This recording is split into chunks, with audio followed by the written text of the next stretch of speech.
GI operation coming at you guys today. Today is Thursday. It's the last day of January. It's also Jackie Robinson's birth, or the day he was born. And if you know Jackie Robinson, today was the day that, that was the guy who broke the color barrier in Major League Baseball. He was the first black to play Major League Baseball, which is pretty awesome, because one of the things I like to talk about is everybody remembers Jackie Robinson, because he was number one. But who was the second black person to play in Major League Baseball? Answer that for me in the comments. And if you like, we'll give you a shout out to our audience. But that's a great question, because it's funny. I've always heard it's only one number one, and people tend to forget who was number two. I would even venture to ask people who lost in the Super Bowl last year. Yeah, everybody knows who won the Super Bowl, but who lost in the Super Bowl? Who came in number two? Who came in second place? Who came in second place in the NCAA tournament last year? I mean, we remember who won, but we have a problem remembering number two. So that's why, with my daughter, I always teach her, hey, you have to be the best. And you know what? And that best all the time isn't the best in charts. It's your best. And if you're watching this, Raina, in 5 years or 10 years or 15 or 20 or 30 years, just know that being the best doesn't necessarily mean what other people think is the best. It has to be inside, and that's the best, right? The best that you can do. And you know what? A lot of times as a coach, and as coaches that I had, one of the things that they did was, they brought the best of you, and then they got a little bit more. Right? Because a lot of times we don't know how far we can actually go. We know what we think our breaking point is, but we don't know exactly what it is. And as you do a little bit more, you'll get better and better and better. And in sales, that was one of the things that I tried to do. I always tried to make that one extra phone call. I tried to make, that respond to that one extra email. Things like that are important because, if everybody's doing 10, right, and you do that little bit extra, that one more, then I'm doing 11. And, it may sound real small numbers, but, that's an extra 5 phone calls a week. That's an extra 5 touches. Think, times 5 days, if you make 10 calls a day, that's 50 calls a week.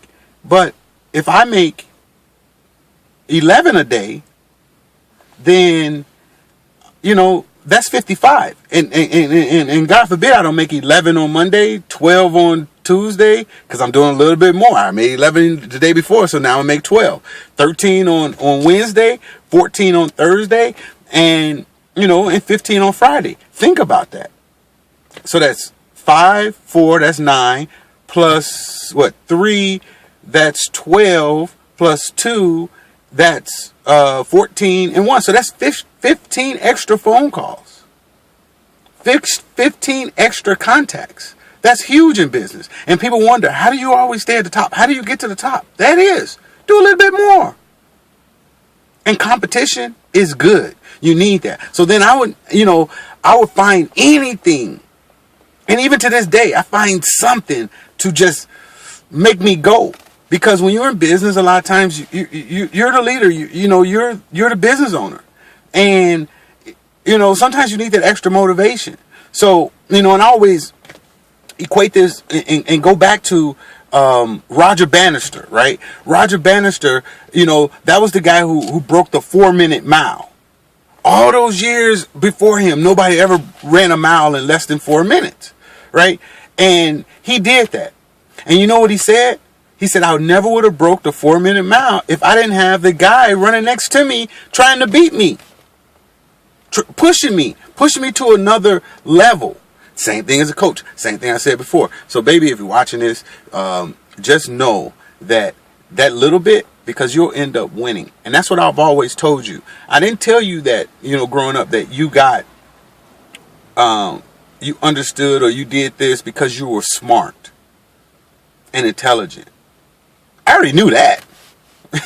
Between me and your mom, you got our brains. You know what I mean? You make her. I mean, she's good at what she's good at, and I'm good at what I'm good at, and you happen to have the mixture. You know, your mom's. I ain't saying she's perfect. You know, and we fight and argue all the time about certain things. You know, that's. You know, they call it drama sometimes, baby mama drama. But anyway, you know, but at the same time, that sensitive heart that she has, that everyone likes her. She's a nice person. You know, people, they flock to her. She has that bring in type personality, and you have that as well. That's why people flock to you. I have that, a little bit of it. So it makes it even better for you because now you got a little bit more. And and my thought processes, and things like that, you know how to calculate. It's like, probably one of the greatest things you've ever said to me was, Poppy, help me make better decisions. I'm like, wait a minute, this is not coming from an 11-year-old or 12-year-old. Are you kidding me? I can't remember exactly if you had hit your 12th birthday already or not yet, but it was last year in 2012, and I'm like, wow, that's a great question. And I told you about how to make decisions, early on, how to learn how to make decisions by getting a piece of paper and folding it in half and putting your pros on one side and putting cons on the other side. So right at the top, and then you start to list your pros and you start to list your cons. And if your pros outweigh your cons, then go for it. Right? Long as it doesn't, nobody's going to suffer any death or jail time or things like that. Always be ethical too. As long as you do those things, you're going to be all right. And before long, you don't even need the piece of paper anymore, unless it's a super, super tough decision, because I still use it to this day.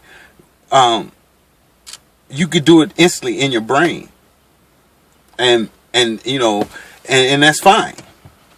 And then you'll start to get quicker and quicker and quicker and make better and better decisions. And you're going to make some decisions, even when those pros outweigh the cons. It's going to be some times when it doesn't work, and that's fine. It happens. There's a lot of businesses that start up that don't work. Think about this. I think the numbers say something like 500,000 businesses are started each year. And in 10 years, only 20,000 of those businesses still exist. So it's fine. So you keep rocking and rolling, you keep putting irons in the fire, and you have multiple streams of income. So don't just pigeonhole yourself into one thing, because you know what?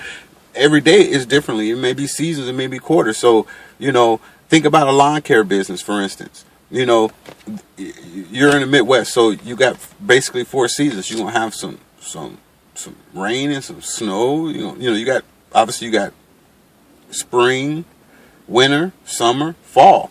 And it's different things. In the summer, you can cut grass, and in the spring you can rake leaves, and in the fall you can rake leaves up, and and mulch leaves, mulch leaves, things like that. And in the winter, when it's snow on the ground, you can actually plow snow. So that's 4 different businesses, but you can't just be like, hey, I'm just a snow dude. Then you got to wait all the way till it starts to snow, and then you got to pray for some snow. So always have multiple streams of income, babe. But anyway, talk to you guys soon. Thanks for listening. This message, it turned out to be to my daughter. But if you could take something from it, by all means, do it. And answer that question. Who was the second, Major League Baseball player, black Major League Baseball player in Major League Baseball? Talk to you guys soon. Still reading many motivators. Today, it talked about insight, believe it or not. I didn't even think about that. One of the marks of a true of true greatness is the ability to develop greatness in others, and we have to do that. And we start with our people that's closest around us as well. And they say iron sharpens iron. So even my homeboys, we chop it up. I ain't always right, they ain't always right, but we learn from each other. It talks about asking questions and asking great, insightful questions. Hypothetically speaking, why do some whistle while others whine? You know what I mean? I had this conversation with a councilman in Gary, Indiana, in my hometown, about a liquor store he was trying to open up. They wasn't trying to open up, but it was another person trying to open up. And this was his third liquor store in the city. And he had already did all the paperwork and all the stuff to do the build out and everything. And then like a couple weeks before he's supposed to open, the residents were like, we don't want it. I'm like, wait a minute, they're not going to win that. And I started reaching out to other people who I knew owned, bars and liquor stores and things like that, and asking them questions. And then they told me, the profit in a liquor store, which I didn't really know. It's not really a business that I want to go into, but it's funny because, they said that he'll probably make like $80,000-$90,000 of profit a month. I'm like, oh no, they're not going to shut that down because, this man got enough money. He already did all this build out and renovated this place and, fixed it up really nicely. He's going to go to court with them, and he can. And he should have loan money. And anyway, and I went in and I talked to some of the people who work for him, and I drove past and I talked to the person who was outside. And they talked about how good he was to people and how good he was to black people. He's like, all the liquor stores, he hire black people. Well, of course, it's in a black community, which I also state that's why we need to know about, the black folk hotspots, the businesses, the business directors, things like that, the good black events, because we need to start networking and partnering with each other and knowing, who to do business with. If you want to go out and buy some pencils, well, what if you can, for your kid for school, what if there was a black, pencil store that you can go and spend your money there for, school supplies and whatnot? Think about that. That was just a business, So when school come up next time, maybe we can stock up, open some businesses and stock up on those school lists and have just those things so people can come there and make the prices better. Ooh, if you can use that, take it and run with it. If you want some more ideas on what I think about that, hit me up 219-512-9910 or bfhsnetwork@gmail.com. Not everybody's going to always, watch this all the way to the end, but it always gets better because I kind of ramble and things like that. I like it that way. I also speak to groups that talk about social media and how it can affect your business, how it can grow your business and things like that, and what you need to do. I talk about, uplifting kids and things like that. And I'm really big on I just believe that if we created more businesses in our communities, we'll be better. And I don't care if you live in a $400,000 home community or $1 million home community. Do you need to know what your neighbors are doing? Because if you can shop with them, it's better off than if you shop with somebody else outside your community, especially if, so think about that, because that's huge. That is absolutely huge, because you help grow your community, whichever community it could be. It could be the lower income, but we can rise that up. And in businesses that's in the black communities and things like that, they typically hire black people. I mean, if I had a business in the white area, I'm probably not going to have a lily black staff. When people come in, they need to see people to look like them. It's just the nature of the beast, just the way a mind works. I know, at least for mine, I think like that. When I moved up to Vernon Hills, Illinois, to take that job a few years ago, it was funny because when I walked in Walmart, I didn't see a lot of black people, but I'm used to seeing black people at Walmart by my, in Maryville. It's the community. Going to McDonald's, all white people or Hispanic. And I'm like, whoa, it was weird to me, but that was a good thing. But it just says that it's natural. It's not anything racist or anything, I don't think, or prejudice about it. I just think it's natural. I think that a business takes on their community that they're in. Now, the same McDonald's in the black community is going to have a black staff. It's going to be odd to see white people there. Think about that. Anyway, talk to you guys soon. Make sure you guys, a couple things here. Make sure you guys go to Black Folk Hotspots. Give us your email address so we can notify you when our Black Business Directory launches. Just put your email address in and then share with your friends to earn business, because I think it's going to be huge for the community. Secondly, if we have a business network too, a Black Business Network, where you can partner and talk and this, that, and the other with other people who are next door to you or maybe across the world. We've had many people partner up out of that, but that's bfhsnetwork.com, and the descriptions are below. And then, make sure, check out this book. It's a really good book. I like to read a chapter a day. I have a link in there. It's Minute Motivators. But I have the link in the description. Anyway, talk to you guys soon. Follow me on Twitter if you like. at GI Operation. GI Operation. No S. One word. Talk to you guys soon. Peace.